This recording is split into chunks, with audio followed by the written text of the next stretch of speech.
17th, live on ESPN and ESPN Deportes, 10 p.m. Eastern, 7 p.m. Pacific. All the lightweight belts on the line.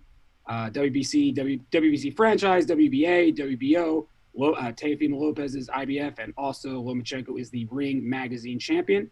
One quick programming note: earlier this morning, we were proud to announce that Fight TV will be the official distributor of Lommachenko Lopez in the United Kingdom. Air Sport will televise the event live in Ireland.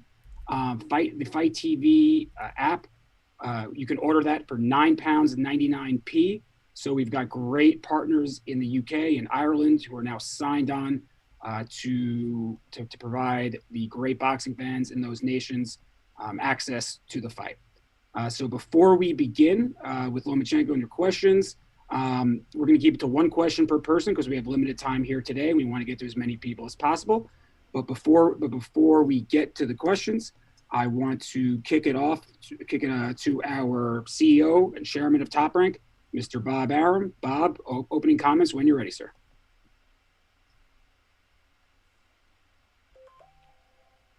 Bob?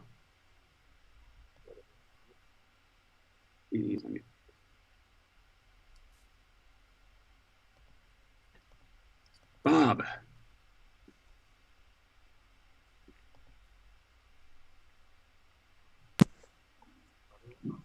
All right, well, we'll get to Bob in a moment.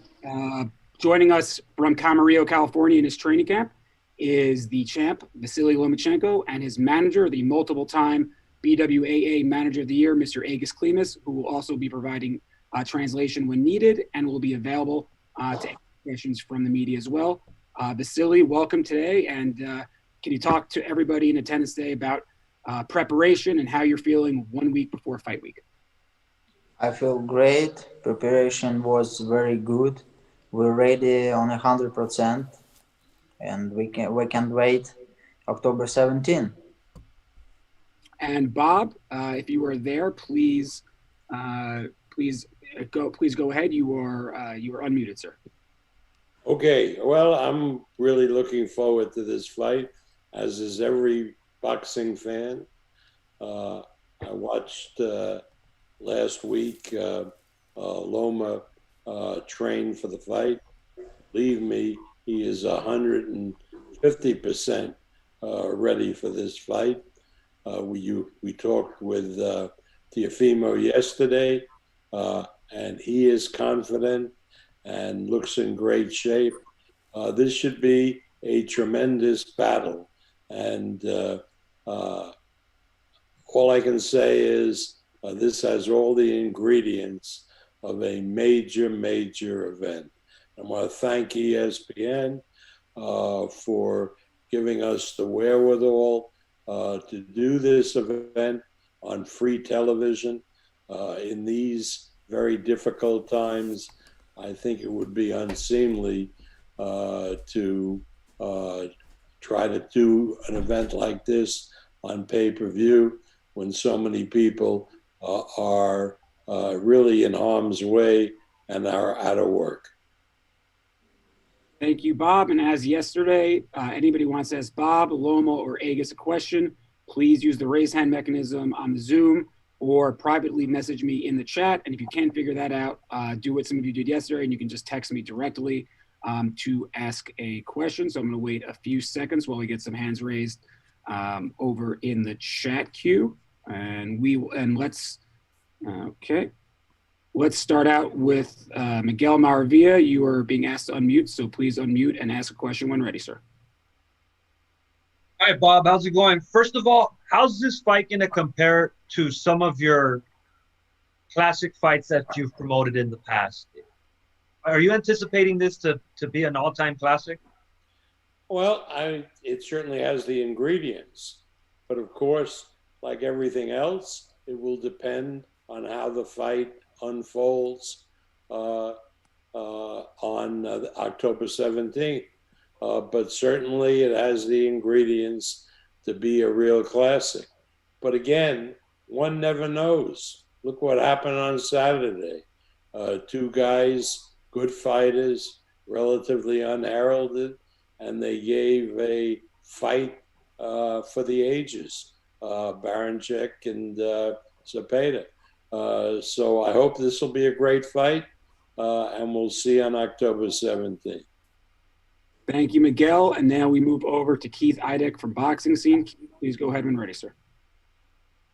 My question is for Vasiliy. Vasiliy, yesterday Teofimo Lopez said that he's underestimated as a boxer, that he's not just a puncher. I was just wondering if you could tell us what you think of his boxing ability and his boxing IQ. Вчера Теофима сказал, что он недооценен как боксер.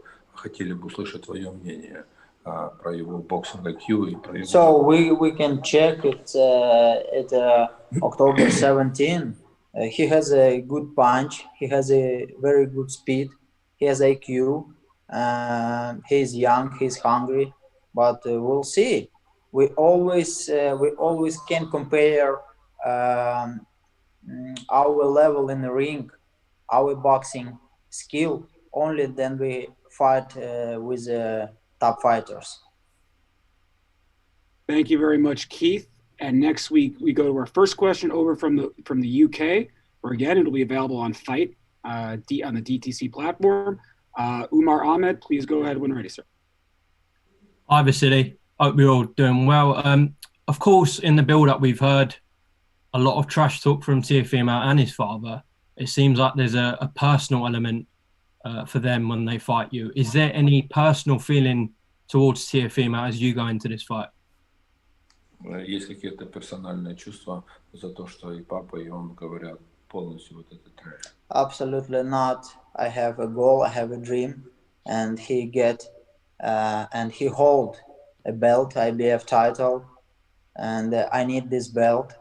And Saturday, October 17, I will try take this belt. Thank you very much, Umar. Next, we go over from ESPN.com. Cameron Wolf. Cameron, please fire away when ready, sir.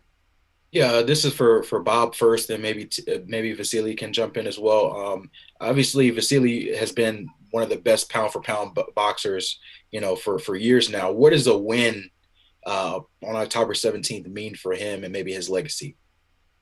Well, this is a big fight for Loma, and he will go down in history as the greatest amateur fighter in the world, with a meteoric professional record. We've matched him with the best fighters that we can find. He's always come through, and obviously this fight will continue his legacy should he be successful. And same question for Vasiliy. Okay. Что для тебя такого вида боя, что для тебя значит для легенды? I always, when I came in professional boxing, I always wanted fight only with the top fighters, with the world champion, and now I have a top fighter in front of me, and I want only to improve who I am and to improve my legacy. Thank you very much, Vasiliy, and thank you, Cameron. Next, we go again across the pond from The Athletic's Sarah Shepard. Sarah, please go ahead when ready. Thanks, guys. This is a question to whoever's best placed to answer it, really. So we've obviously heard there's no rematch clause in the contract, and I wondered why that was and whose decision ultimately that was to have no rematch clause in there. Let me answer that. I don't believe in rematch clauses. Rematch clauses are in essence, overused thanks to our friend Eddie Hearn. He puts a rematch clause in every contract. And that may indicate that he is not confident in how his fighter will perform. As far as I'm concerned, let them fight. There'll be a winner, there'll be a loser. And if down the road they want a rematch, that's up to them.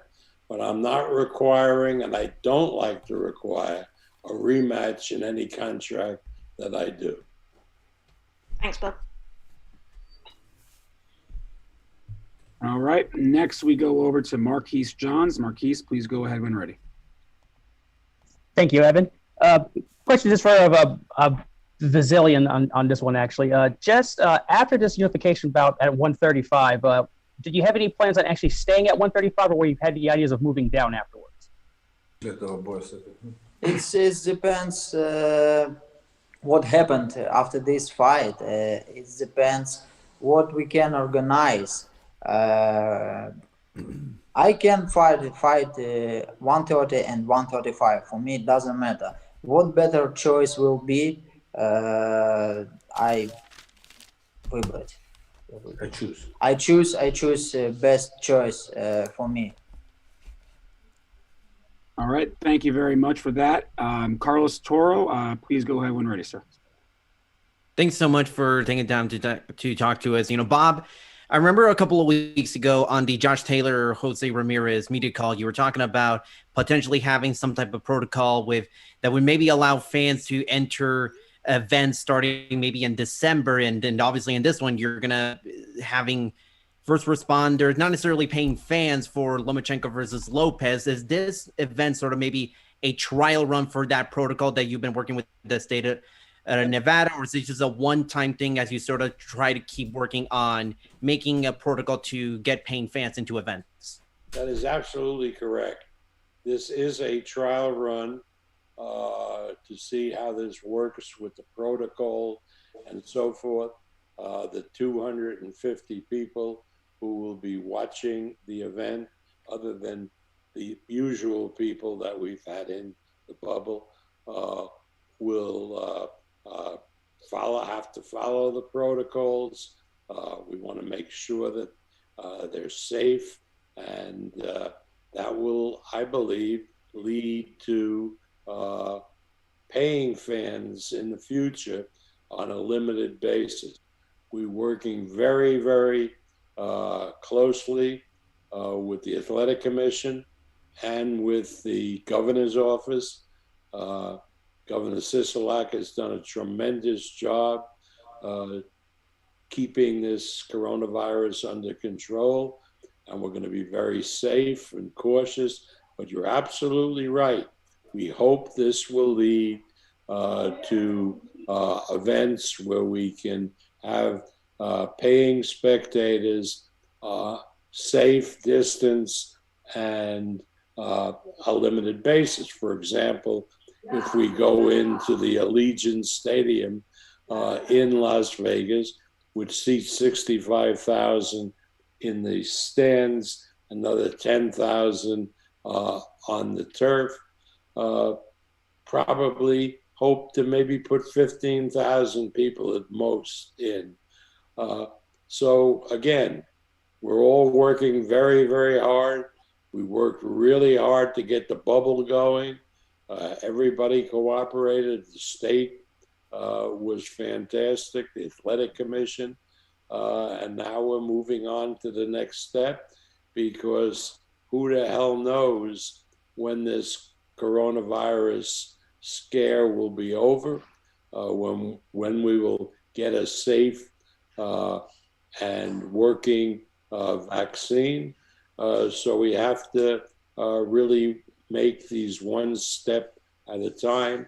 The 250 people, we're making some seats available to the fighters' families and loved ones, and the rest will go to first responders, to whom we all owe a tremendous debt of gratitude. Thank you very much, Carlos. And next we go to a man with a different background today. I shamed him into changing the Yankee background. Sean Zattel, please go ahead. Hey, Vasil, thanks a lot, champ, for giving us some time. You said in episode 1 of Blood, Sweat, and Tears, we have a little bit different rules in our country. You can't just talk. if he were in my country, he'd learn pretty quickly that he can't run his mouth like that. What exactly would he learn in your country for saying the things he said that you feel he hasn't learned here? Or what is it that's different in that aspect from here to the Ukraine? В первом эпизоде ты сказал, что по поводу меня в нашей стране так нельзя говорить. Если ты говоришь, ты должен быть готов ответить за это. Ты можешь как бы вот это более подробнее объяснить, что ты этим хотел сказать? Там я хотел сказать, if I can answer on Russian because it's more easily for me explain what I mean, okay? No, thank you. And I can translate. Я имел в виду, что у нас в стране как бы не так жестко с правилами и не так жестко с законами, как в Америке. Поэтому если ты там что-то говоришь, тебя вправе просто-напросто, если ты обидел кого-то, оскорбил кого-то, если ты сказал какую-то обидную вещь, тебя просто-напросто могут ударить, и никто тебя не будет спрашивать, тебе сразу дадут ответ на твое действие. Здесь же ты не можешь этого сделать, потому что сразу же тебя заберут в полицию, ты нарушил закон. Back home, we don't have. How you doing? Back home, we don't have such a strict law rules. Here in the States, there is a very strict law rules. So back home, if you insult somebody and you said something which is insult or your friends or something, so you can get hit and you can get in a fist fight right on the street, and nothing gonna happen if you beat somebody and you just walk away. Here in the States, the completely different law, and that's why that's what I was trying to mean it, because back home people not running mouth like this because they know they will have to answer it somehow. Thanks, Tam. Yeah, no problem. Thank you for that.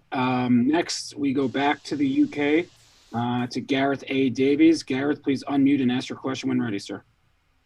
Good evening, London calling, as you know. Good evening to the great Bob Arum and Vasil, who's grinning at me. The last time I saw Vasil, I think I threw a kick at his head and then he was going to kill me. Anyway, my question, first of all, I've one for Bob and one for Vasil, is Bob, this is probably the most significant contest globally that we have seen since the pandemic lockdown. How are you able to fiscally, to financially underwrite this fight, this undisputed fight at lightweight? Well, you're right, and it's very expensive, and the fighters have to get paid because it's such a major fight. We couldn't have done it without ESPN. ESPN really are supporters of the sport, and that don't just use the sport, they support it, and they are giving us the wherewithal to put this event on. Unlike what happens in the UK, where you have one outfit like Sky Sports with just money grabs and puts everything on pay-per-view. But I see even in the UK where BT Sports has stepped up to the plate, and they are giving their subscribers without extra money with Dubois and Joyce, which is an excellent heavyweight fight. Any fight that Eddie Hearn does, whether it's a major fight or a minor fight, they put on pay-per-view because Sky Sports is apparently only interested in a money grab. Soak the boxing fans for whatever they can. Bob, just finally on that little bit, it is the most significant fight so far that we've seen during pandemic lockdown. Do we need to start putting these contests together because we don't know when crowds are truly going to return? You're absolutely right. Look what we've done. It's not on the same level, but on Friday, a great featherweight championship fight with Navarrete against Villa, who's undefeated featherweight. That's a really good quality fight, and that'll be on ESPN. And then later on in November, we have Terence Crawford against Kell Brook, which is a very expensive fight. And that'll be on the linear platform of ESPN. And in December, we have a marvelous junior lightweight championship, Burchelt and Valdez. And that'll be on ESPN without soaking people. These networks have to understand how people are hurting, how many people in this country and in the UK are out of work because of this pandemic. And you can't really, I think it's really immoral to require people to spend money watching their favorite sport every week, every other week. What Sky Sports is doing in the UK is an absolute disgrace. I don't care if they never buy a fight from me. What they're doing now is a disgrace. Well, thank you, Bob, and thank you, Gareth, for that. Next we go to Ben Baby from ESPN. Ben, go ahead, sir. All right. Well, to follow that up, Loma, do you feel like, you didn't, the Luke Campbell fight wasn't a stoppage in the last one, but either way, you've been on a pretty good tear here recently. I mean, do you feel like this fight is a way for you to cement yourself as the most dominant guy in the sport, pound for pound?